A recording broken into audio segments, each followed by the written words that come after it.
हले ये काहे ना ले लेना ਇਹ ਜੀ ਮੰਡੀ ਬਾਉਲਦੀਨ ਜਾਣ ਵਾਲੀ ਗੱਡੀ ਹੈ ਲਾਹੌਰ ਤੋਂ ਡਾਈਵੋ ਬੱਸ ਜਿਹੜੀ रात 2 बजे टाइम ਰਾਤ 2 ਵਜੇ ਵਾਲਾ ਟਾਈਮ ਹੈ। ਦੇਖੋ ਇਹ ਤੁਸੀਂ ਕਿਸੇ ਵੀ ਸੀਟ ਦੇ ਉੱਪਰ ਤੁਸੀਂ ਦੇਖੋ ਹਰ ਤਰਫ ਇਹ ਜਾਨਵਰ ਜਿਹੜੇ ਨੇ ਕੀੜੇ ਮਕੌੜੇ।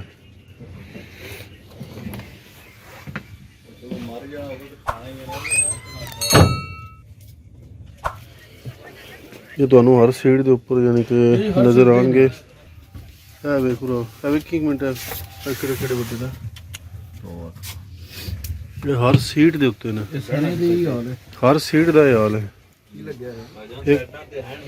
ਇੱਕ ਮਹੀਨਾ ਪਹਿਲੇ ਵੀ ਕੰਪਲੇਨ ਕੀਤੀ ਹੈ ਤੇ ਲਿਹਾਜ਼ਾ ਕਿ ਇਹਨਾਂ ਦੀ ਸਫਾਈ ਸੁਥਰਾਈ ਦਾ ਬਿਲਕੁਲ ਵੀ ਟੈਨਸ਼ਨ ਨਹੀਂ ਹੈ।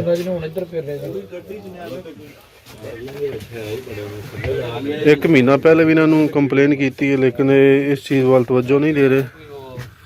ਹਰ ਸੀਟ ਦੇ ਉੱਪਰ ਜਿਵੇਂ ਲਾਲ ਬੈਗ ਹੁੰਦੇ ਨੇ ਉਸ ਟਾਈਪ ਦੇ ਨੇ।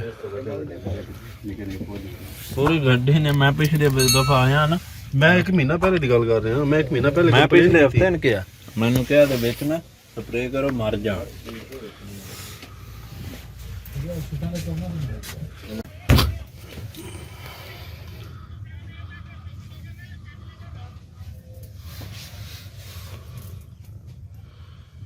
उत्ते पाउंदे फिरदे